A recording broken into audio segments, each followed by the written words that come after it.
All right, hello, ladies and gentlemen. Welcome to The View from Here, Behind Enemy Lines. We are waiting our guest who's coming in at 2 o'clock in about 12 minutes, Pastor Jackson Lahmeyer. I hope I'm pronouncing that correctly. Oh, it's Lahmeyer. Lahmeyer, okay. Well, we'll find out when he comes in. Pastor Jackson. Pastor Jackson. That's it. Anyway, well, the pastor last week had a little bit of a health emergency. His appendix burst and he was in the hospital a couple of days. Oh, I didn't know that. Yeah. That was why he couldn't appear last week. He was supposed to be here a few weeks ago, but I screwed up on the timing. He was here in the studio, and we weren't here. And to be honest with you, the funny thing is that I asked Roy when the time was, and he confirmed my bad information. Yeah. It was like, oh, okay, yeah, you're right. That was it. We were screwed. That was screwed up. It was actually your fault, though. You usually come early, and you weren't early that day, so well, I was put the blame on you. Okay, I just closed that window so this way. I was going to say, why don't you turn the light off? Because this way, the bed and the other stuff in the back won't be seen. You can't see it. You can't see it. I can see part of the bed only when you got up. Yeah, that's right. When I got up. Okay, all right. Please. Not that great anyway. I got my Bible with me. Where's my Bible? It's over here. We're going to need the Bible. There's going to be a test after this. You know that. After how many years on earth, maybe. Yeah. Oh, which reminds me, I got a couple of good jokes. I told you the one about the pastor. Wait a second. Remember, if this podcast is to be listened to by his parishioners, we have to be clean. Oh yeah, it was clean. I'm just trying to remember the other one. I told you. Knowing you, it's hard to. I told you the one about the nun who was being told she got up on the wrong side of the bed. Don't even go there. That's not bad though. Yeah, it probably is. You're just too ignorant to know it. Yeah. Okay. Well, I'm trying to remember the other one, but no, that one's no good. I was listening to one of Pastor Jackson's videos, and he has a video that basically says something like, "This is the one video you have to watch." So I said, "Okay, fine." So I started watching. It was about 2.5 minutes long, which makes it easier to watch because you know it's a shorty. Yes, you have a very short attention span. And it just reminds me, that one pretty much cutting to the chase is to remind everybody, and this is according to text taken out of the Bible, that you're not an accident, that there is a grand design for you, and just have faith, and it'll all work out. I've always felt that way. Well, I haven't. I've always felt that way, even though I kind of screwed up my life. But those were my decisions, my stupid decisions. But God seems to have been protecting me all the time. All along, even throughout my most difficult times. And I'm not trying to get overly religious or overly melodramatic here. This is just how I feel. Get overly religious today in this podcast right now. But I think we're going to talk about politics. You don't know. Maybe the pastor's going to come on and tell some, no, blue jokes. Yeah.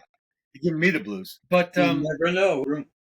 I had an interesting situation this morning that I thought was revelational. And this proves either one thing, either there was a very meaningful teaching, or I have no idea what a revelational teaching is.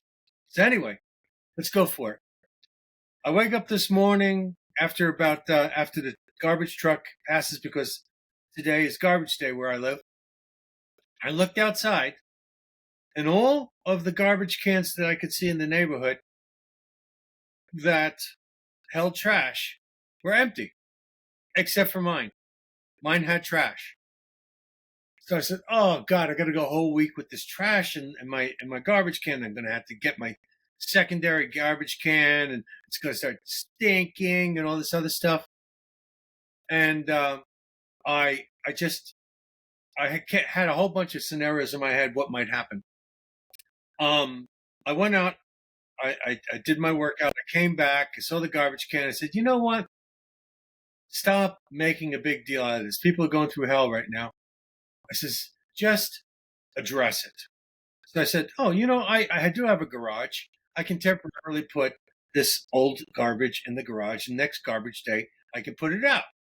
I said, that's a good idea. That's like, very little effort. So I go inside, get some garbage bags, open up the garbage can to take out the garbage, and it's empty. What had happened was I had presumed that because I missed I missed an opportunity to get my garbage removed, that was the end of it. And I was thinking, how does that relate to the rest of one's life? We have one event sometimes that basically causes us. Here we go. Welcome, Pastor Jackson, or Pastor Lahmeyer. What do we call you? Pastor Jackson. Pastor Jackson's great. Okay. Your voice is a little low. Could you put your volume a little higher? Mine or his? No, the pastor. Can you hear me now? Come on. That's a little better. I was in the middle of explaining what I thought was a revelational idea this morning, because we're kind of inspired by you being here. So we're thinking a little bit more godly than usual. So I had a situation where there was garbage that was not picked up, and I was upset about it.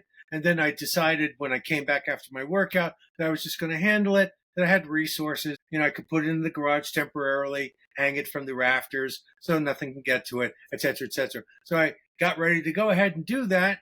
And then I opened up the garbage can, and the garbage men had obviously come by a second time and picked up my garbage.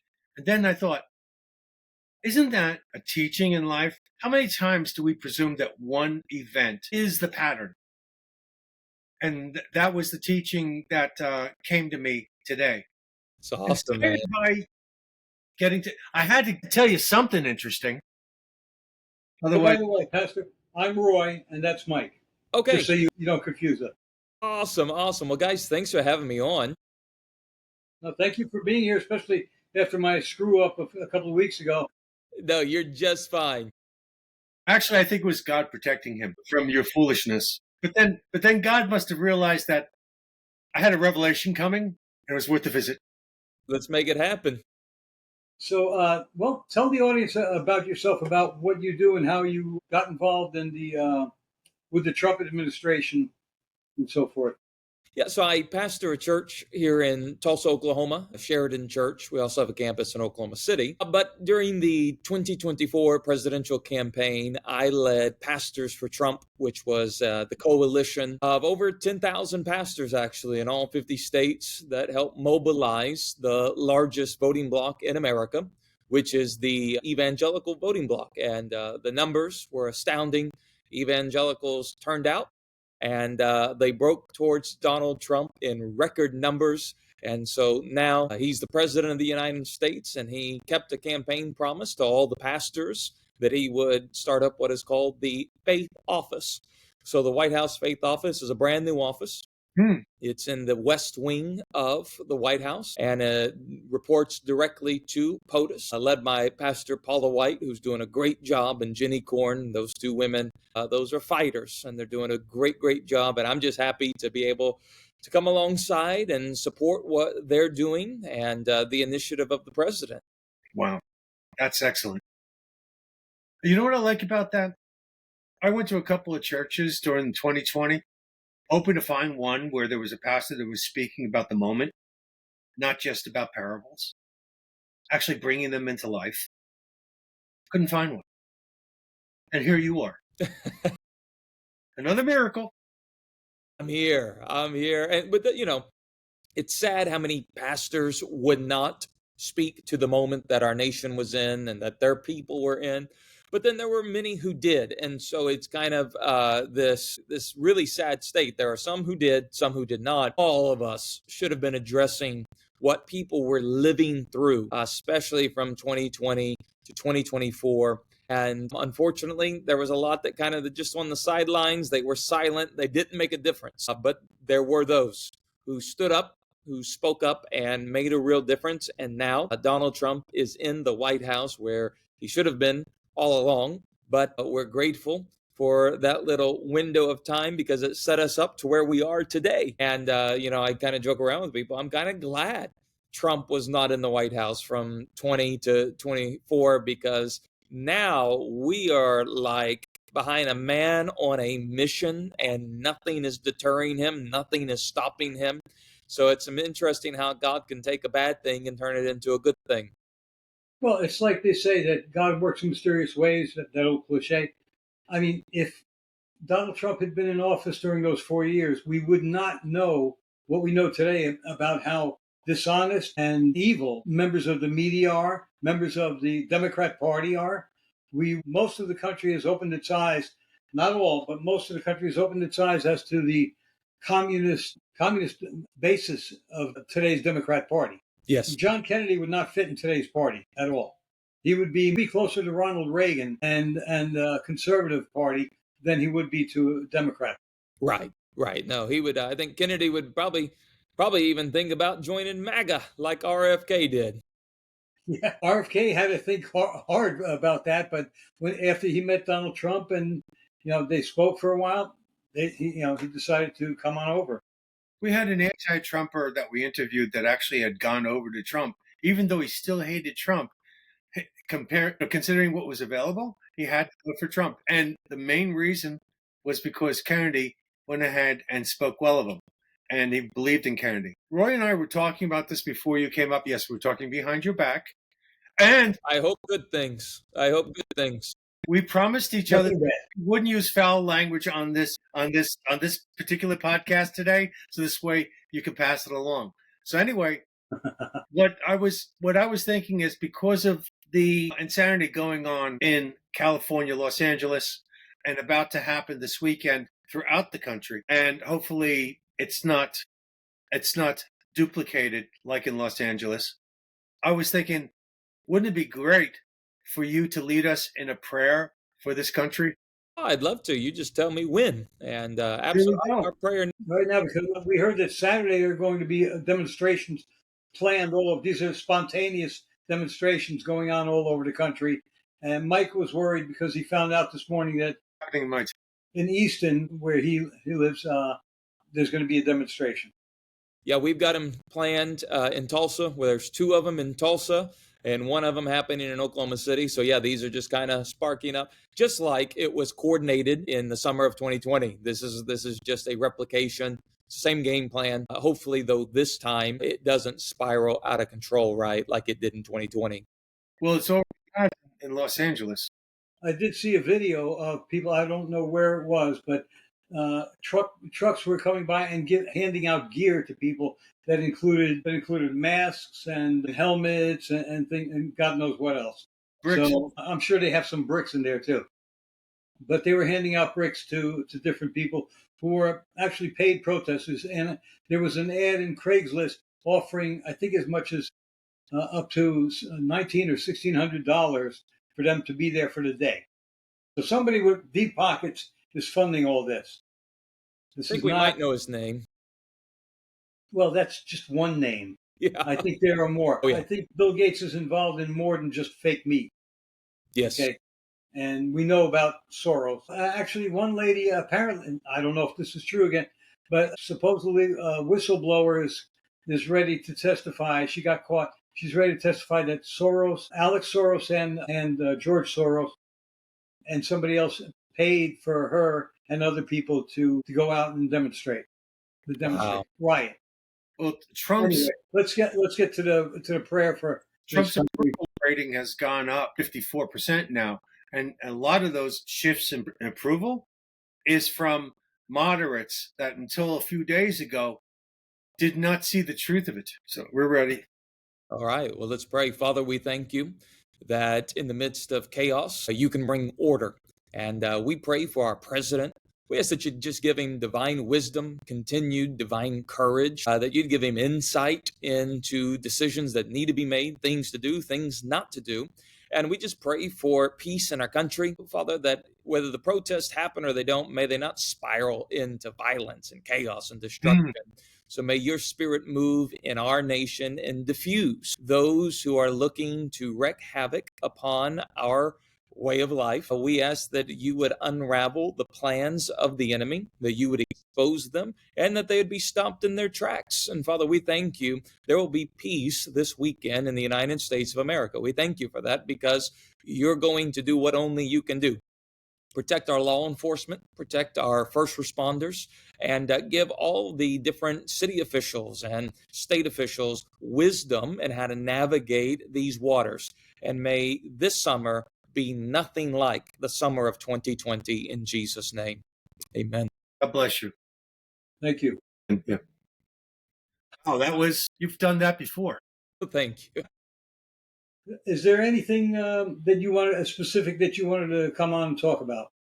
Well, I think it's important for people to know that the White House Faith Office is a new office, but it's doing great work that impacts everybody, because the bedrock of our Western civilization here in the United States of America is the concept of freedom of religion, not freedom from religion, as some on the left like to say, freedom of religion, meaning that you and I, we have the right to practice our religion, our faith, and however we choose. But that doesn't mean that if someone doesn't want to be religious, that means I can't be religious.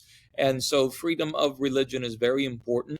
Unfortunately, under Obama, accelerated under Biden, we have seen specific targeting, systemic targeting of, in particular, Christians in this country from the DOJ, the IRS, the FBI, and the ATF. And so the Faith Office is unraveling this, exposing it, and then coming up with solutions. How do you make sure this never happens again? You should be able to be a Christian in America without being concerned of being targeted by the federal government. And this has been instituted especially against ministries, nonprofit organizations, Christian universities like Grand Canyon University, who received the largest fine ever by the IRS. Thank God President Trump undid that. Liberty University, same exact thing. And so the Faith Office is actively working. It is not just something that, the president said, just thank you, pastors, for what you did, and we'll give you something. No, this is a real office doing real work that impacts everybody. And not only that, through the office, we've brought up over 1,500 pastors already to the White House to pray, to worship, and just to saturate the place in the very presence of God. President Trump, he made the statement, not me. Not only do we want God in America, the president said we need God in America. And so good things are happening. Good things are happening. And it's good to have a president that wants pastors to pray for him, that he has taken a position of humility. Hey, you guys come and pray for me, because I think he recognizes that we need divine intervention if we're going to get out of the mess that the Obamas, the Clintons, the Bidens, and everybody else along with those crime families have put our country in. Well, there you go. That's the kind of talk I like to hear. But the thing is that I have always followed a non-sectarian spiritual path. Okay. And as of 2020, I have been polarized. I've been forced more and more to bring out my Christian side. Not because of any exterior pressure in regards to the Catholic Church or Christian, Protestant church, whatever. Mostly because, like you said, we need God back in this country. And the founding fathers rubber stamped everything with the Spirit of God. Everything is there. The interpretation is molded into that.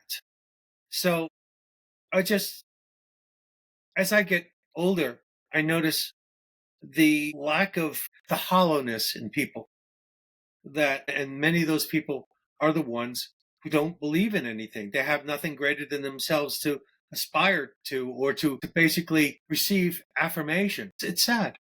It really is. And the experiment of removing God from our society failed. It led to gender confusion, things that, we took for granted, like men were men and women were just, those were basics, right? We just took those things for granted. Can you believe probably one of the top 3 driving issues in a presidential campaign was men not competing in women's sports? Can you believe that helped tip the scale to win a presidential election. 20 years ago, if you would have campaigned on that, they would have thought you were crazy. What do you mean men competing in women's sports? But the experiment of removing God failed in this country, and so people are returning in droves. Young men are going to church like we've never seen before.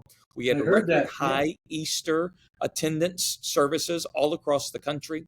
Bible sales are at record highs, especially among first-time Bible buyers. People are returning to faith. Faith is back in style in America because we went for a season without it. And we went into total disarray as a country, as a society. It didn't work. And so people are returning. And that's the good news. As America's becoming great again, America's becoming godly again at the exact same time. Mm. Yeah, I am a lapsed Catholic. I mean, I was raised Catholic. I had 16 years of Catholic schooling, not the regular 12.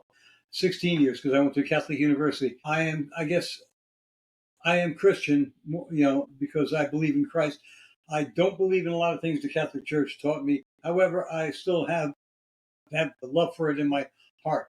I was so upset with Pope Francis because I kept saying that it was the first time in my life that I felt that a pope was actually an evil throwback to the popes of centuries ago, where they were just in it for themselves and for power and so forth. And although he was in it for power for the globalists, and I'm hoping this new pope is better. He seems promising, but I haven't gone to church in a long time. Once in a while, I'll go to church when I feel like I'll walk in. I like the old-fashioned Gothic type churches because that's what I was raised in, and it makes me feel good inside.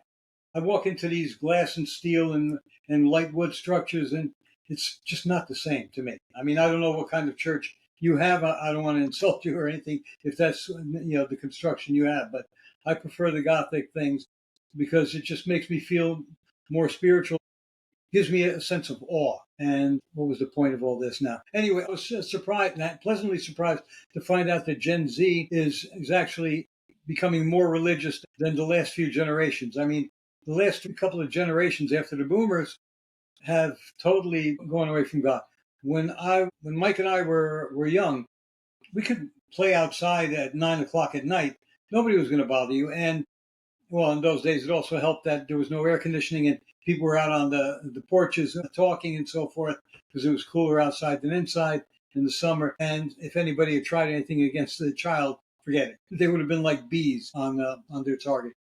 But basically, the morality of the country went down as people stepped away from God. Right. That's how I feel about it. Well, I'm not the most moral person in the world, far from it. But I recognize my own mistakes, my own faults, and I still believe in God, and I still believe in Christ's promises. And I'm glad that He's so forgiving, because otherwise I'd be lost. All of us would. When I was about 40, I had a cathartic moment in regards to my belief in God. And I was studying various spiritual subjects such as Buddhism, Zen, Native Americanism, etc., etc.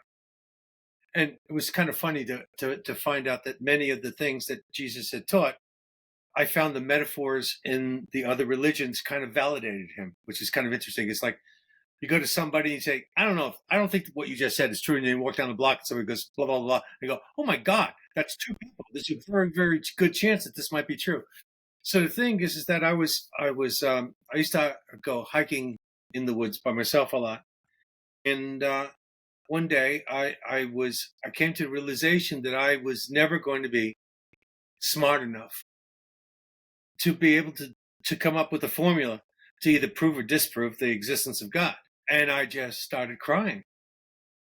And what happened was, out of nowhere, I had a thought, which I believe was the voice of God saying, and it was a thought, it wasn't a voice, just so we're clear about that. But it felt outside of me. But anyway, said, maybe you're asking the wrong question. The question is not, does God exist or not? The question that came to me was, do I want God to exist? And then I realized, yes, I do. I don't want to live in a universe that happens to be a mathematical product. I want to be in a universe where there is for lack of a better word, an architect, okay, that actually had purpose and compassion and consideration for you. Like your little video on your show said about that God, that in the Bible, it reminds us that we're not here by accident, that we're here by design, and that there is a plan. And if you just have faith and be patient, eventually things will fall into place and you'll see the divine plan, which I just watched today. So the thing is that was my revelation. And ever since that day, I've seen manifestation, and I have occasional moments where I feel in communion with God.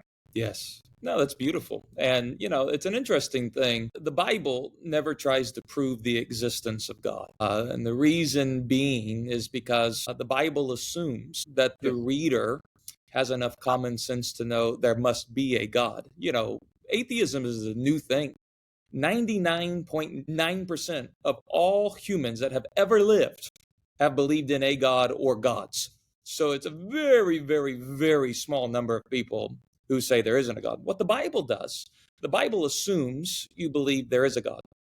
The Bible tells you who that God is and what that God is like. And that's what the Bible does. It shows us who God is and how we have communion with him. And so, our society tried an experiment and it failed. I mean, it backfired. We're in such a terrible state of morality and confusion and all the things. But to your point, the good news is Gen Z is coming to know God, and it's going to have a ripple effect for the generations to come. That's why I'm so optimistic. I'm not optimistic because President Trump is in the White House. That's wonderful. That's 4 years. Why I'm optimistic is because you have a generation of young men who will leave their families to know God, and you will see a cycle in this country, which is a beautiful thing. And so we got a lot to be looking forward to as a nation. Things are bad. Things are not perfect. Things have not been fully corrected, but we are headed in the right direction. And so that should keep all of us hopeful. That should keep all of us continuing to move forward. There's going to be good things ahead of this country.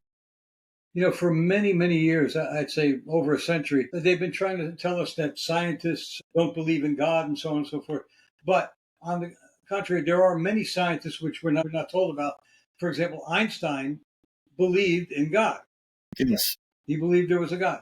Other scientists also believe in God. The ones that the media and our education system try and tell us about are the ones who don't believe in God. But in recent years, and I started hearing about this about 20, 30 years ago, that scientists were starting to, the more they looked at how the universe was made and physics, field of physics, quantum physics, they're saying you cannot help but believe that there has to be an intelligence behind everything. Yeah, well, the Bible put it like this a long, long time ago. Only the fool says there is no God. Yeah, you got to be a real fool to look out into just creation, and say, I think this was a random accident. There's no way. Consciousness creates order. Yeah, we can't prove it. We can't disprove it. But that's what faith is. Yes. Faith is you just know that and you believe even though you can't prove something. Exactly. Okay. I believe, for example, Mike, it's a miracle that Mike actually had a thought. I got a thought. We can't do away with our humor. I got a thought right now, but I can't say it because I made a promise. You guys are being too nice. Yes, we are.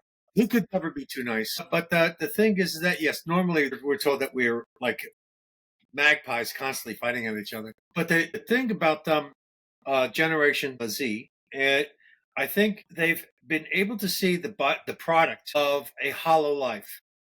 That's the second time I've used that term. One that is not fulfilling. There's an excellent little book called The Lazy Man's Guide to Enlightenment. It comes down to this. You're either in a state of a contraction, egocentric contraction, and basically the denial of all other things other than yourself. You become your own God. Or you're in expansion, where you're constantly, I hate to use this word because it's been ruined, include everything. and basically it increased the population of your experience. So I'm sorry, I got lost there for a second. I don't know why I mentioned that, but that had something to do with something. And Forgive us, we're kind of old. We're both over No, you're 70. fine. 71. But anyway, yeah. So I'm sorry, but I really lost my train of thought because I love that book so much. But anyway, Lazy I think Man's Guide to Enlightenment. oh, that was it. Yeah, the lazy man's. Here's the reason why I mentioned it. I think Gen Z, okay, has seen the contraction in people, the pure ego, where everything is done for self gratification. And It's not satisfying. well, the thing is, there's no one to share it with. It's a lonely, self centered, miserable world where even if somebody sits 6 inches to the right, they've upset you. It's just that's why I brought it up because the thing is, we are either expanding, which you could even call enlightenment, or we're contracting, becoming so self-centered. That's a metaphor for the fall of the angels, if you believe in such things, Satan and all that stuff. This magnificent essence becoming so self-centered, so egocentric that he could only see himself. Good. Good. I actually wrote a book kind of along those lines. It just came out about how we're always, it's called, I actually have it right here. It's called Chasing After the Wind. Ooh. Darryl Strawberry, the great baseball player, wrote the foreword for me. But everybody's chasing the wind. In other words, we're chasing happiness, contentment, peace. Nobody's catching it, though. We're always chasing it, and happiness seems to be elusive. One minute you think, if I just had one more of this, or if I just had this, then I would be happy. And you get it, and you realize I'm not happy. And especially this younger generation, the numbers are staggering: anxiety, depression, so forth. So how do you find happiness? And I actually wrote this book, and it addresses that very question right there. I guess you could call it along the lines of The Lazy Man's Guide to Enlightenment. This is really the theme of the book as well. And because that's what people are, they're hungry, they're searching, and everything has failed them. If you do this, then you'll be happy. If you do that, then you'll be happy. And they come find out they're not happy at all. Reminds me of Dante's Inferno. There was one of the punishments where you just the sensual people were constantly spinning around in a circle and never able to touch each other. We're all just chasing the wind. Yep. And we do it our entire lives, and we never actually catch it. And so there is a way to catch it. So well. I think that's one thing I was lacking years ago, throughout my younger life, until which led to my divorce eventually and everything, which I have come to appreciate now. I didn't have the gratitude I should have had. I mean, I just knew I was okay, that everything was fine, so forth, and I accepted it, and I always knew things would be okay, that God was helping me and so forth. But I didn't have the gratitude that I should have, and which would have kept me from making certain decisions and that turned out to be big mistakes. And I have gratitude now. I live by myself now. My ex lives in a 5-bedroom house across town, which I bought before we split up years ago. And I'm living in a 1-bedroom, well, it's a penthouse anyway, on the top floor. But, I do have three grandchildren who are, thank God, intelligent and healthy. That's the most important thing, and loving. And, I have 2 sons who I am very proud of also. Basically, I've had a great life. God has given me a lot, and I am grateful. I'm more grateful these days than I was 40 years ago. It's great. That's great. And I I'm think that's grateful for part you of guys having me on today. Thank you. I think that's part of why Gen Z is turning religious, because without gratitude for what you have, you can't appreciate life. Well, I think they're becoming more than just religious, because I think there's plenty of Gen Z that have turned, but they haven't gone the religious route. They've gone ethical route, but because of the fact that, yeah, again, it's the worldliness thing. Now, it's easier to interpret as a religious shift because that language metaphorically really works. But I think a lot of people are just unhappy with the life that they're seeing other people do. And like Republicans, they're crazy voting Republicans. And Gen Z, again, I think has seen what the fruit of the previous generation's labor was. And what I'm really surprised at, I've been hearing a lot of bad talk about boomers, which is what I am, that we're heavy into this pro-democratic thing. And I wasn't aware of that. I don't experience that myself. But it seems that a lot of boomers are actually on the wrong side. All the boomers I know, they're on the right side. So I guess Maybe I'm wrong. You hang with a better crowd than we see. well, you got to Over remember, here in I'm the New also York from metropolitan Oklahoma. area. Sorry. I'm sorry. Would you repeat that? Your voice, your sound is a little low again. I'm from Oklahoma, so we're kind of a different breed out here. No, this area, the tri-state area, it's a lot different than the rest of the country. And somebody actually, I forget who it was, described Pennsylvania, which went for Trump, as let's see, Pittsburgh and Philadelphia, and in between is America. Yeah, you have those big cities that are run by the Democrats, and you can't do anything about it. But most people, vast majority of Americans are Americans and appreciate it.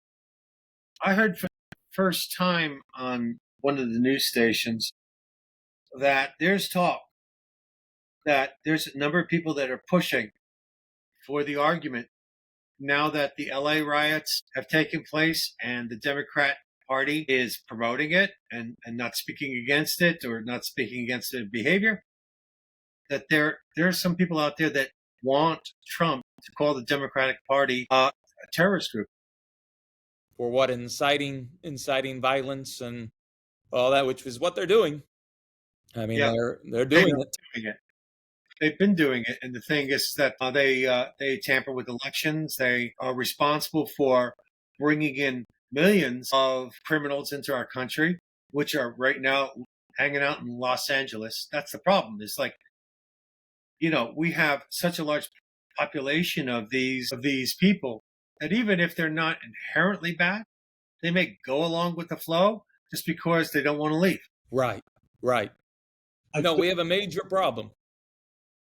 I don't want to keep you all day, but I do want to ask one question. If you don't want to open this hornet's nest, I understand. Just say, no, I'd rather not talk about that, or at least not now. It may be something you don't want to touch about. How do you feel about, well, lately there's been talk about that place near Plano, Texas, where they are trying to build a city that's mainly Muslim and that will be run under, not the Constitution, but under Sharia law.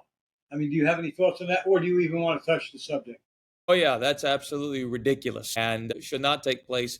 You have to realize that there's a conflict here. Oh, yeah.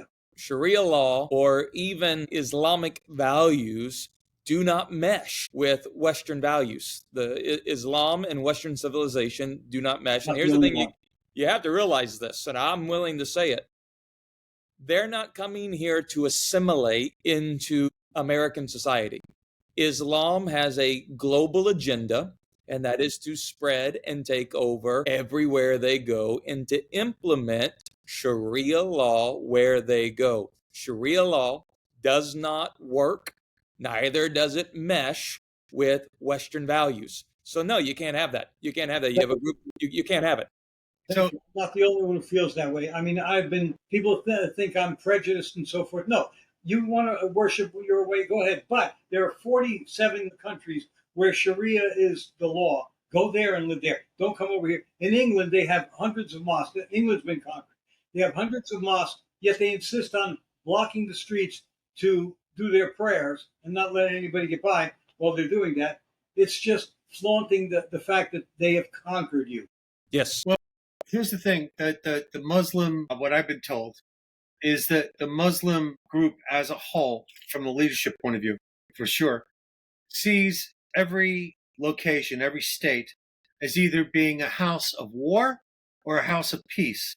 A house of peace being a place that is run by the Muslim world. A house of war is a location that has yet to become Muslim, which means anything that is yet to become Muslim is seen as a potential battlefield. That right there, as far as I'm concerned, is a highly corrosive way of thinking, and essentially makes me automatically their enemy. Oh, well, you have to realize Islam has been at war with the West since its inception. Yes. They've been at war. Now, they declared war on us for 1,400 years, and they're not going to stop. And so the greatest threat, this is just Jackson Lahmeyer's opinion, the greatest threat to the West is Islam. Islam is the greatest threat we face. They are on top of their agenda. And the thing that makes Islam dangerous is they're willing to die for their agenda. And that is to conquer. It is not, they're not coming here to assimilate. Look what has Europe has fallen primarily to Islam. Yes. Europe has essentially fallen, not all, but large portions of it. They're coming here to do the exact same thing. It is not to assimilate and to make America better. It is to conquer America because we are the great Satan. We're the big Satan. Israel's the little one. We're the big one. And that is just the way that they believe. It's part of Yep. their belief system. The EU has been, the people of the EU have been betrayed by their leaders. Their leaders are all pro-Islam, and they will pick Islamists over the natural-born citizens of a country. And unfortunately, they are in charge, and too many people are just so complacent that they're not willing to fight. The United States, same thing. Most people are too complacent. We've had it too easy for too long since World War II. But I think that the great unwashed masses between New York and Chicago and Los Angeles, everything else in between, I think those people, we are comfortable also, but I think we have the will and the guts to, if we have to, stand up and fight for our Well, we're going freedom, to have to. basically. The battle's coming here. They're coming here. This is part of the agenda, and they don't like try to hide the agenda. Their agenda No, is a worldwide caliphate, which they means tell you, yeah. everyone lives under Sharia law, and their values do not work with ours. They're two different value systems, and they don't work together. You can't have them both, and it's their agenda. And so, unfortunately, that fight is here. And if we address it now and we fight now, we can stop it in Have a its chance. tracks. No, Islam. I mean, the very word Islam means submission. Right. That's all you have There's to not say. a hidden agenda here. No.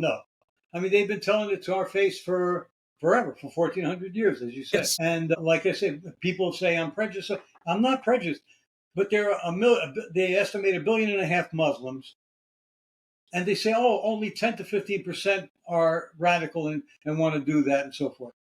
But that's still millions and millions of people. That's still, 150 to 200 million people? That's a lot of people. It's And a lot of them are here. Why do they come here when they can have Sharia law where they are? They come over here and they try and change our culture. We can't go over there. If I were to go over to Saudi Arabia or Jordan or wherever, Turkey, try and change their culture, I'd wind up dead. Yes. If I was lucky. Well, if we look at Butler and the assassination attempt and the percentage of how that could have happened, how that bullet could have just grazed his ear. I'm an active shooter. I do quite a bit of it. And I'm not very good compared to some of these other people. That's an easy shot for me. I could easily get less than an inch at 100 yards. That was a 130-yard shot. 140. Yeah, 140. Still would not be a problem. So the point is, for that to happen at the exact moment, I mean, Roy will attest to this. I said I think that was divine intervention. I believe it too. And remember one thing, President Trump usually had the chart he was pointing at, usually had it on his left side. That day, he had it on the right side. That day also, CNN, which never covered his rallies, was covering that rally. They wanted the world to see his head explode. And I think God turned his head at the right moment to point over this direction, and that bullet missed him, by a millisecond, I guess. Here's the interesting thing. CNN wanted the world to see his head explode. God used CNN to show the world just how powerful and in control he is. Fight, fight, fight. There you go. Yes, I believe that. Yeah. Mike and I both believe there was divine intervention. Oh, yeah. That gave us hope, because with all the stuff that's going on in our country today, God spared Donald Trump that day and later on at the golf course because he has a plan for him. And remember, God, I don't know the Bible like you do, but I know that God has always picked flawed men to do his bidding. And Donald Trump is certainly flawed. He's a genius in some ways and so forth, but he's also very flawed. And, you know, he is I think he is the right man to save our nation at this time. Absolutely. Absolutely. And there's a reason that Vance was brought on. I never heard of J.D. Vance before he was picked as the vice presidential candidate. I never heard of him before. He's doing a great job. I think he's doing a great job, and I think he'd be a great successor to Donald Trump. I just pray that God keeps protecting them both. Yes. And that's it. And I hope your presence in the White House has grabbed God's attention and say, yeah, I gotta make sure I take care of this guy. Well, thank you. It's an honor. And appreciate you guys having me on. Love what you're doing. And we'd love to come back sometime if you ever want. We would love that. You're always welcome. Anybody who wants to hang with us, we have to suspect something's wrong with them. But I'm glad you enjoyed it. And I'm glad we haven't done anything to insult you. No. I'll send you a link to the show so that you can distribute it to Absolutely. people, see what they think. He's in Oklahoma, right? Sorry? Cherokee Nation is in Oklahoma? Yes. Yep. No. He's an adopted Cherokee. I'm from Oklahoma. Everyone's got some Native American in him at some level. Well, he's not by blood, but he was adopted, basically. Oh, okay. Very cool. Into the nation. Very cool. That's why he was studying Native American religion and so forth. Yeah. That's actually, I studied it before I was invited in. There was a tribe that was very low in population, and one of my teacher, C.J. White Deer, was a white priest of the Cherokee Nation, was, he was looking for people, and he invited the entire group that he was teaching, and I was in that group. Wow, that's cool. It was, I call it a heart wish. It's the wish that you have that you never have the courage to voice, but it's there nonetheless. Wow. Is there anything else you want to say before you leave us? I feel great. I appreciate you guys having me on, and just send me the link and we'll get it out. I was so scared of talking to you because I said, what am I going to tell him? What are we going to talk about? And then, man, I wish you couldn't leave. I'm a normal guy. I'm not one of those self-righteous bastards you're normal. that you got to worry about. You're not a Pharisee. Guy. You're not a Pharisee. No Phariseeism, hopefully, in here, Right. I think he needs to go, though, because... Okay. Yeah, I think we've kept you... it's been great. I just don't want to keep you on. I know you're very busy. No. Kristen, who set this up, she also set up another one. So, she's got me just moving and shaking. No, okay, cool. So, yeah, I'll send her the link so she can send it to you. Okay. I don't have your direct link. I can give you my number. Sure. You want to do it? Or I can cut this off the air, or you want it to go out on the air? Isn't there a chat here that he can send? Put it in the chat. Yeah, wait. Hold on. You could put it in the chat. Let me get that. Yeah. Text. Chat. Wait a minute.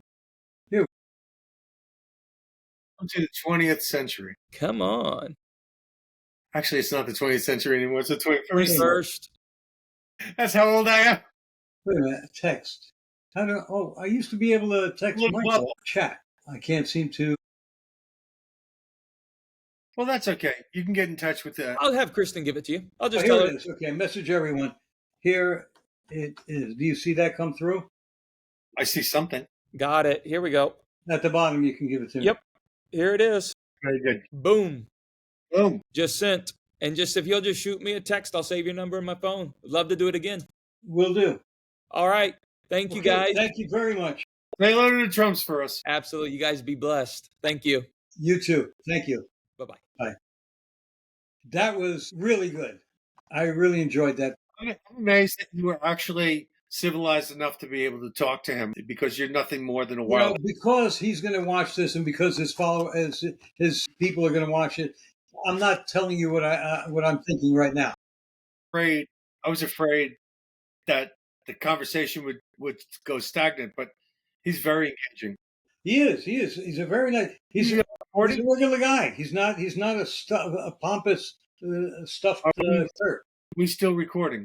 We're still recording, yes. So watch him out. You know what? we may as well end this, I guess. Yes. We hope you have enjoyed this conversation as much as Mike and I have. And we will talk to you again next time on The View from Here, from Behind Enemy Lines. God bless you all. Yes.